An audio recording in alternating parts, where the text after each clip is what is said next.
Have you ever, I don't know, hung a picture on the wall or placed the lamp somewhere and had your partner or roommate say to you, I don't know about that? Well, that's Decorum.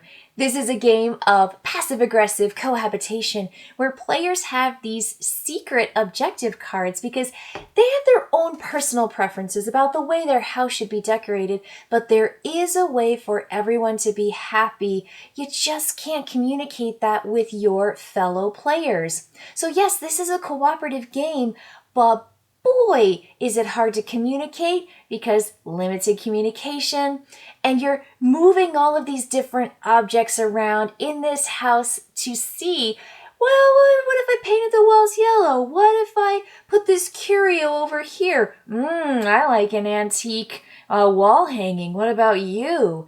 And players will only be able to respond with a positive reaction, a neutral reaction, or a negative reaction, and they have to be super vague. They have to be super non-specific. This game is such a fun deduction puzzle game, and I love that it's cooperative, even though sometimes it feels like you're not on the same team.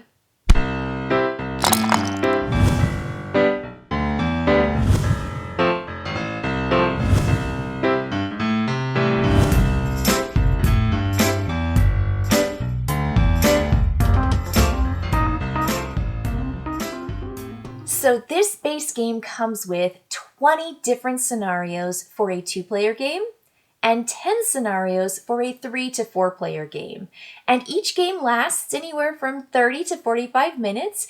If you have 4 players, it might go towards the 1-hour mark, particularly if you're really having a hard time figuring out what the perfect decorations are for your house.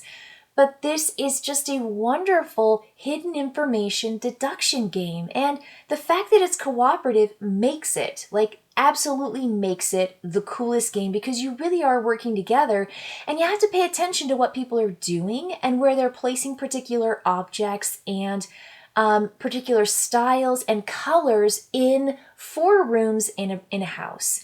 Now, the way the game starts is with a setup card, and it tells you in the bathroom if there's a color of the wall. So in this case, we've got yellow because it's that background here.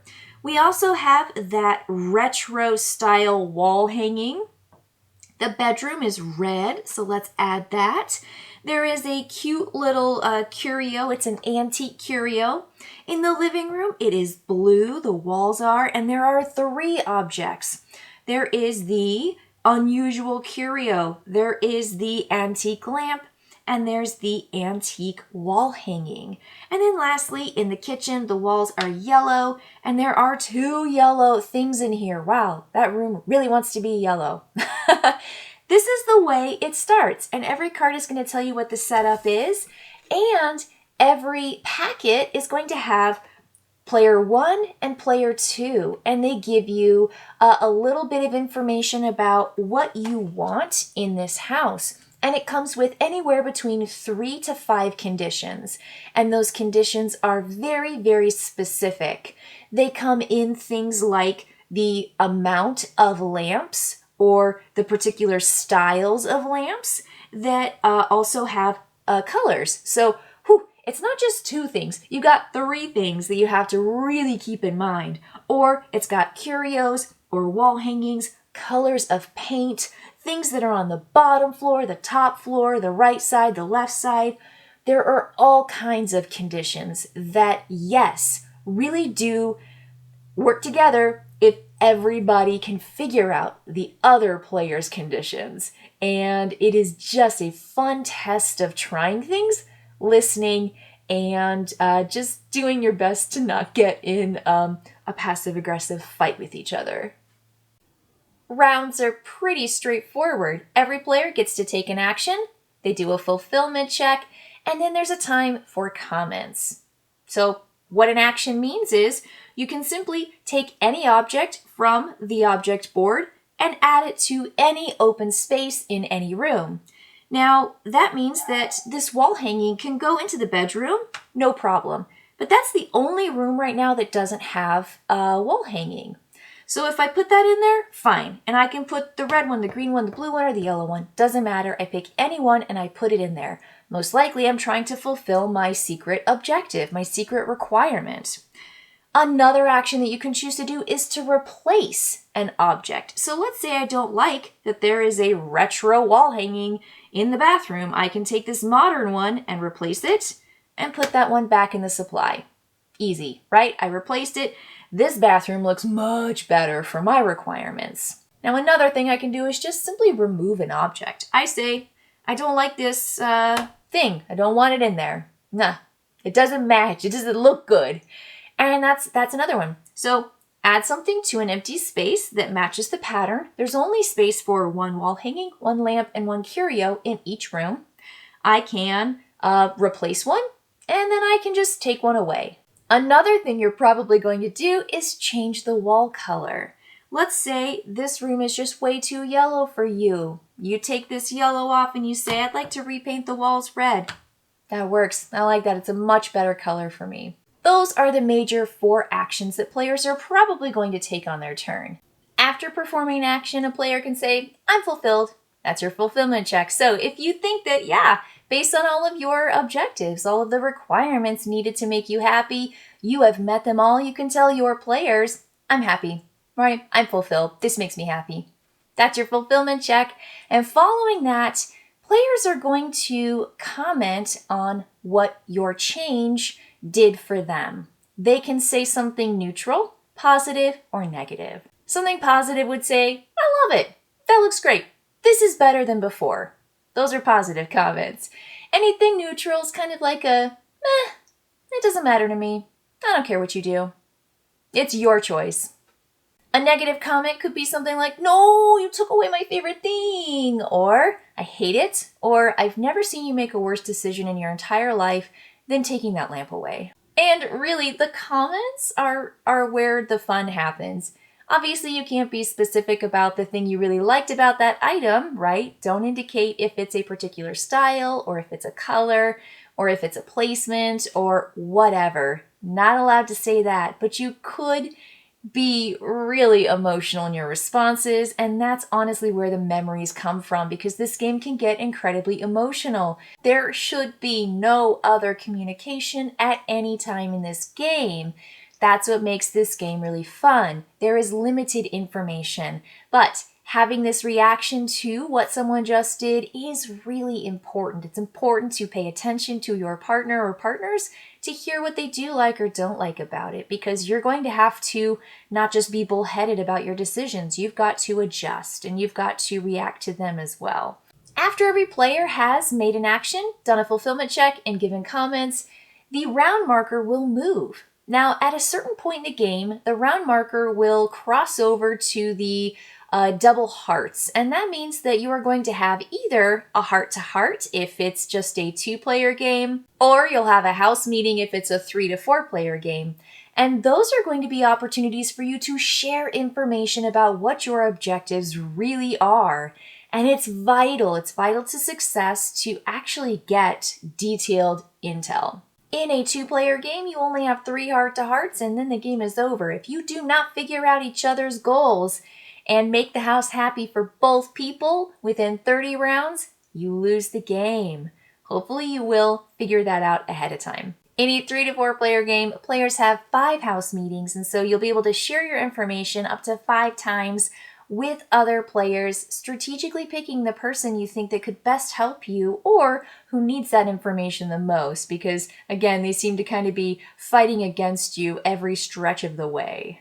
Join me now for a quick demo of Decorum in a 2-player game with Lewis. All right, so we are set up with the demo of Decorum for a 2-player game. We each have 4 objectives that we are trying to meet. And yeah, it's going to be really hard. This is the base house setup that you get right here on the setup card. We're ready to go. Lewis is going to begin the game, and he's going to start adjusting the house, trying to make himself happy while hopefully trying to make me happy too. Okay. I love what we've kind of come into, but there are some things I'm not super happy about. Really? For example, okay. I feel like this green wall hanging, maybe we could swap it with, I don't know, maybe a red wall hanging. What do you think about that? Ooh. Whatever makes you happy. Okay. You know? Yeah. Well, what are you thinking? So I would like to, oh boy, speaking of wall hangings, I am not a fan of this wall hanging. I think it just should go. Let's get it. Let's just get it out of there. How do you feel about that? I love it. I love that choice. Okay, fantastic. Well, that's one round. We each got to take an action.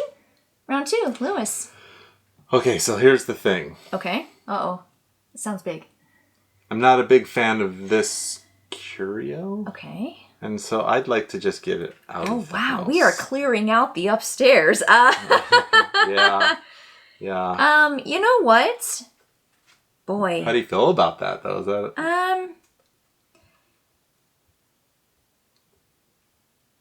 She loves it. I can tell you love it.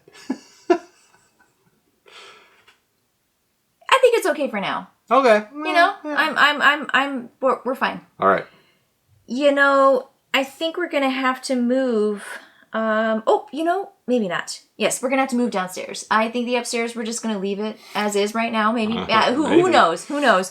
But I think I need just a little bit of color in the kitchen. This is just way too yellow. So what I'm gonna do is take that out, and I'm going to paint the walls. I think green just looks a little bit better in the kitchen. I love it. I think it goes well with our little items in there. I love it. Okay. Oh, there we go. Yeah. Round 2. Round 3 now. That being said. Oh boy. I think the upstairs, because it is kind of spare and empty. Okay. Maybe we could repaint the walls like this. I mean... No. I mean... What do you think? I can work around it. I mean, I can make Can you make it happen? Can you allow Yeah, that? I'm gonna try. All so, how about this? Yeah. This trash Oh. needs to go in the trash. Oh dear. Forever. Yeah? Boo. Oh, I hate that you just did that. Oh, really? Yeah. Because I hate that it was there in the first place. Oh dear. Well, we're gonna have to figure out a different round 4 way to deal with this. Yeah, let's. Maybe we could put one of those up there. What do you think of that? Yeah? Yeah. You're okay with that? I'm okay with that. Okay. Yeah. See. Yeah, hey, I'm willing to work with you. I want this house to be something we can both be happy with. So what are you thinking? I'm thinking that. Boy, I know you said you love the kitchen. I really do. Yeah. I mean, I really do. But these trinkets, these curios that you leave, just. No.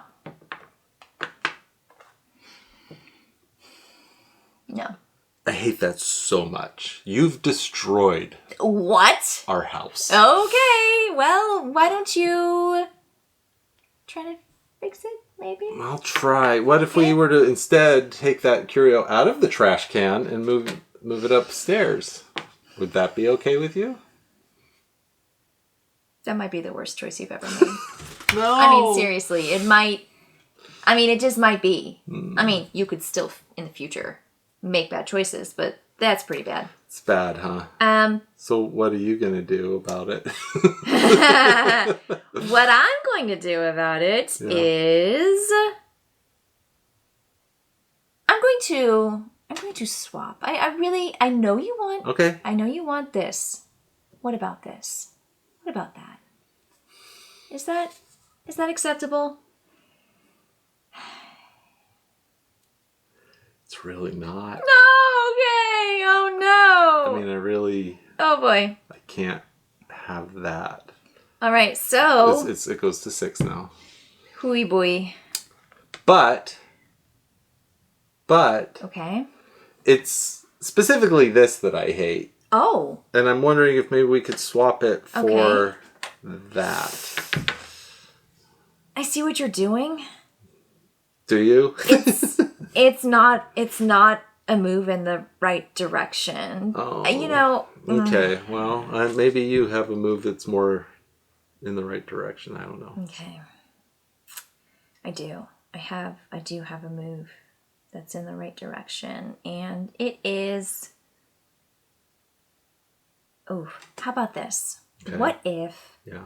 What if? Okay. What is this? You know, what if we put it in this room? You know I hate that.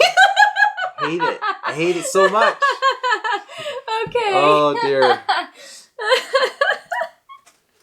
There is a sort of campaign feel to the 2-player, and there are 2 secret envelopes that you get to unlock at certain points in the game, which just makes it such a fun, ongoing challenge to play with one other person and not have to play the same scenarios with a 3 to 4, because those are totally different packages with very different player requirements. Decorum is such a fun, interactive, social game that requires you pay attention not just to yourself, but to your fellow players, as this is a cooperative game. It's so smart in its puzzly deduction nature of it that I just kind of find myself obsessed with playing like one game after the other, particularly in the 2-player campaign series, because there are more of those scenarios, and I find myself playing a lot of games with Lewis, and so it's just the 2 of us, and with everything set up, you kind of just want to go again right away. And each game lasts anywhere from 30 to 45 minutes. Honestly, it's just memorable. It's fun. You kind of get that feeling of trying to work together, but knowing that the game is really set against you, in the sense that there's one outcome that makes everybody happy, and you just have to figure it out. And in the bigger games, in a 3 to 4 player game, it's that much harder than in a 2-player game, because you have so many people that want something that's just always conflicting with another player. And I found that when we played that, it was way more in depth and longer than in those early scenarios with the 2-player version. And both were incredibly fulfilling and dynamic. So this is a great logic, deduction, hidden information game where ultimately you just want to work together to make the perfect house, and it's got just the perfect theme for what you're actually doing, and I think it's pretty clever.